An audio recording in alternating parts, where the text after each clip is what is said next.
Kundalini. Inner seeking meets the cosmic prana. Part 1. North and South Pole.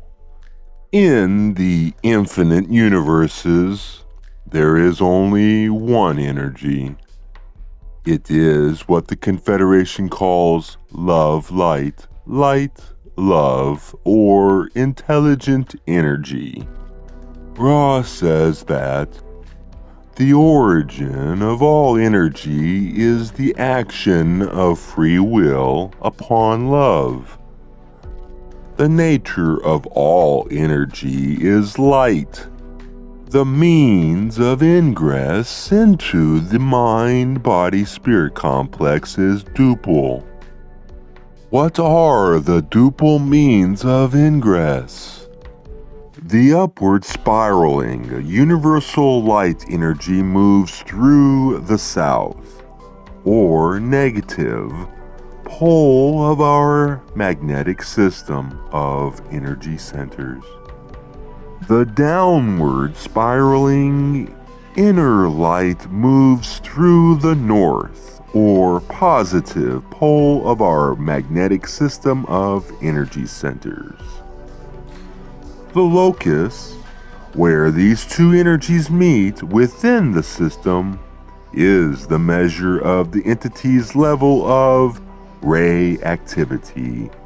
This locus moves upward as the entity becomes more polarized. Earth traditions describe the energy being raised as Kundalini. Ra says that it may be better conceived as the meeting place of the outer and the inner natures. Questioner: what would be the recommended process for correctly awakening the Kundalini? I am Ra. We have two types of energy. We are attempting then to move the meeting place of the inner and the outer natures, the meeting place of these two energies further and further along, or upward along the energy centers.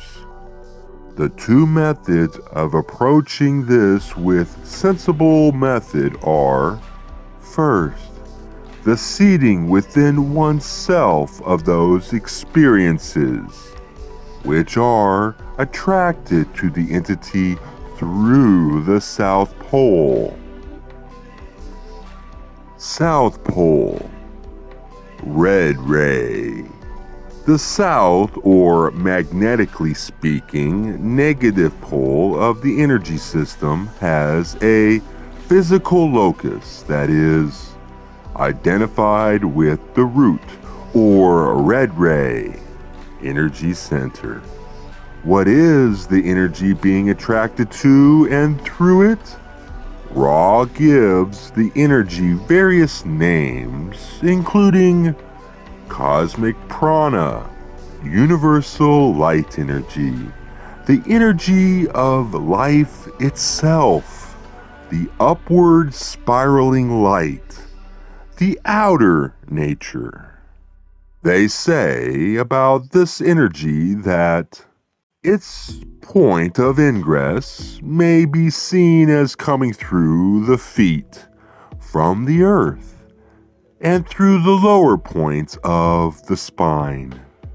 However, this cosmic prana, the energy of life itself, doesn't just come through the red ray. It is attracted. The south, or negative pole, is one which attracts. It pulls unto itself those things magnetized to it.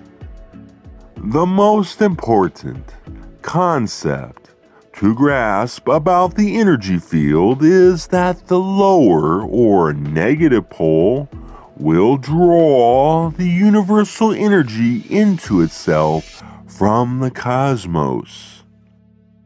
This drawing, pulling action may perhaps be the primary mechanism whereby we attract certain people or life circumstances to us, as they are needed, desired by our unique energetic configurations. The same would hold true in reverse as we are drawn to others. There is a great deal that could be explored on this point alone, including how much of this attraction is a function of pre-incarnational programming and subconscious desire. This would mean that without conscious awareness or intention, we are attracting people and situations to ourselves that precipitate learning and, not infrequently, suffering. Because we are not conscious of the attractive mechanism at work, we may see things as happening to us. But the law of responsibility indicates that one's journey is a function of the operation of one's free will. If this attractive force works on a subconscious level, how can it be enhanced or even harnessed by the conscious mind? On the conscious level, this could mean setting intentions, using concentration, visualization, and other forms of strengthening the will. I see awakening to spiritual seeking as an act of making this attractive force conscious and eventually directing it consciously.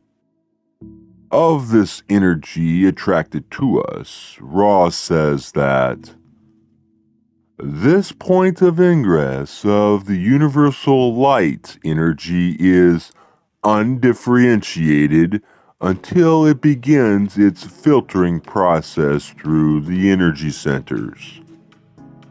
Before this upward spiraling light meets the red ray, it has not been colored or prismed into the various aspects of our psyche and experience. It is white light, meaning that it is, in theory, the same energy of life that greets and is available to everyone on this planet before each person begins distorting, blocking, and coloring it. But what is the filtering process? Each experience will be sequentially understood by the growing and seeking mind-body-spirit complex in terms of survival, red ray. Then in terms of personal identity, orange ray. Then in terms of social relations, yellow ray. Then in terms of universal love, green ray. Then in terms of how the experience may beget free communication, blue ray. Then in terms of how the experience may be likened to universal energies, indigo ray. And finally, in terms of the sacramental nature of each experience, violet ray. This filtering of the cosmic prana constitutes the general experience of our lived lives in a physical world, from our personalities to our relationships, to our social identity, to our bodies, and so much of our minds. This energy forms the walls of both our personal and collective reality and identity. It is our outer nature. That outer nature is affected and transformed by its meeting with the inner nature. How do we work with this energy? Each experience will need to be observed, experienced, balanced, accepted, and seated within the individual as the entity grows in self-acceptance and awareness of catalysts. The location of the comfortable seating of these experiences will rise to the new true color entity. You can read that as raw, offering a basic schematic for using catalysts.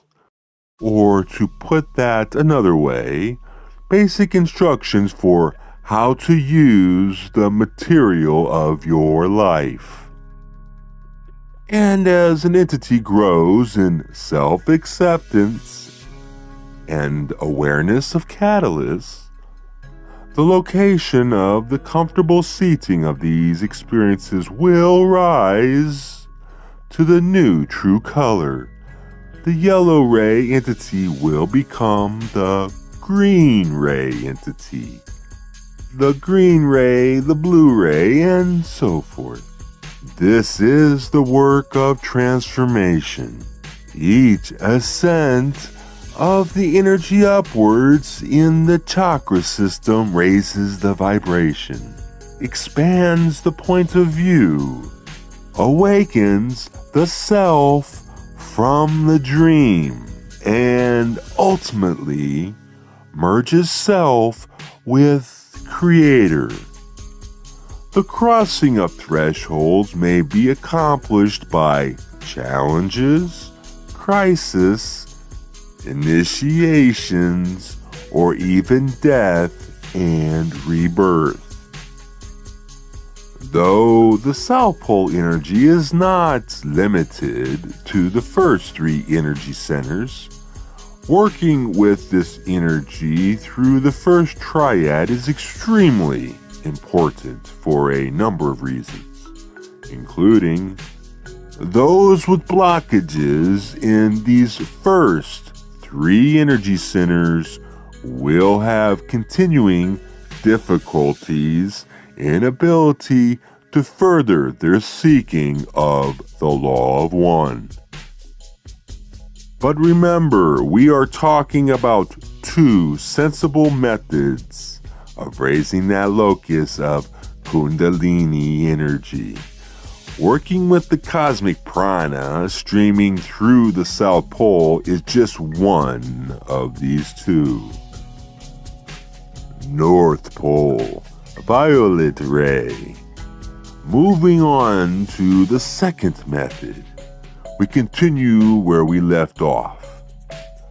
Meanwhile, the Creator lies within. In the North Pole, the crown is already upon the head, and the entity is potentially a god. This energy is brought into being by the humble and trusting acceptance of this energy through meditation and contemplation of the self and of the Creator. This is the north or positive magnetic pole of the energy system, identified with the violet ray energy center or crown chakra. What is this energy which is brought into being?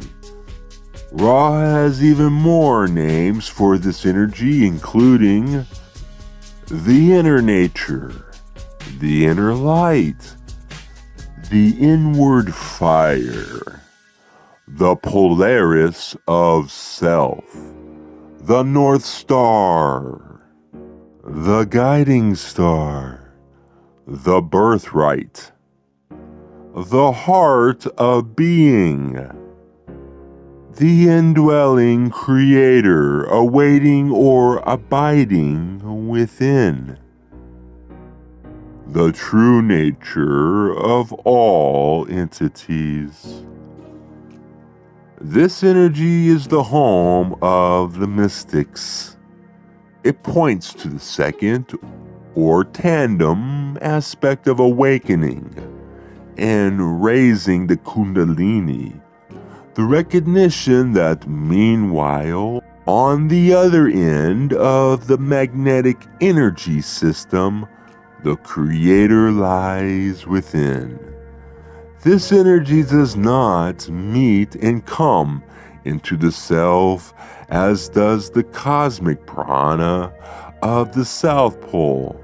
No, this energy is within. In the North Pole, as Ross says, the crown is already upon the head. In the word already is the understanding that the crown isn't earned or gained. Just as one's feet are not earned or gained, the feet are already at the end of one's legs. In the crowned awareness, the entity is. When the indigo ray intelligent energy is penetrated, a logos, and the entity is. When violet ray intelligent infinity is penetrated, one with the Creator. This indwelling energy of the North Pole is brought into being. Ra says, by the humble and trusting acceptance of this energy through meditation and contemplation of the Creator, of the Self as the Creator, of the Self as a being of infinite worth, of the Self as perfect as it is. What is the humble and trusting acceptance of this energy? This may be seen to be closely aligned with those qualities: faith, grace, and surrender. I read humbleness as giving over the personal will, along with attachment to personal identity, to that which is greater than the individual self. One humbly recognizes that power, love, and wisdom do not reside within the separate self per se, but rather those qualities of being come through the separate self from the Creator, the All-Self. I read trusting as the opening to faith. We release the small expectations we impose upon reality so that reality may reveal its greater self. In this release, we let go of fear, resistance, and our clinging to the mortal frame. We boldly take the great step into the unknown, which no support but midair. We do not need to understand or comprehend, as Ra says. Indeed, we cannot understand or comprehend. Instead, we seek the keys to unknowing. We release control we trust. Ra uses humble and trusting as adjectives of acceptance. What is it we are accepting when we accept this energy? That is an answer best left for self-contemplation. But perhaps it can be said that we are accepting our deepest selves, accepting that which is perceived as positive and that which is perceived as negative, the light and the shadow, the infinite and the finite. We are accepting the moment in whatever guise it may appear. What I love about this understanding is that it communicates how the gateway exists within you right now. The Confederation describes how various teachings can guide, inform, inspire, and clarify the path. Indeed, that is exactly what the Confederation is attempting. But movement through the gateway is ultimately a product of using one's own catalyst in discovering that the Creator already within you. As Ross says, the material for your understanding is the self, the mind-body-spirit complex. And that Creator within you, says Ra, is brought into being through the work of the North Pole. This work is, I believe, what Ra calls the study of being. The self is not a doer here, per se. The self is an I am. And when the heart is opened, and the mind and body sufficiently balanced, and the spirit shuttle awakened, the doorway to one's true nature is silence and stillness. The deepest experience of the inner light may be none other than conscious resting in the neti, not this, not that, of utter stillness and silence. In my read of mystical literature, the seeker abides and rests here. The seeker holds their attention in this holy place, allowing the mystery to work upon she who has submitted herself in humbling trusting, without ever forgetting that there is ever work to do at the other half of the spectrum with the outer nature. To place one's attention solely on the inner nature without proper care to the outer nature is the fundamental form of spiritual bypassing. However, Ra indicates that through disciplined work over time, the lower centers can become crystallized to the extent that the adept then begins to do less of the preliminary or outer work having to do with function, and begins to affect the inner work which has to do with being. As the adept becomes a more and more consciously crystallized entity, it gradually manifests more and more of that which it always has been since before time, that is, the one infinite creator.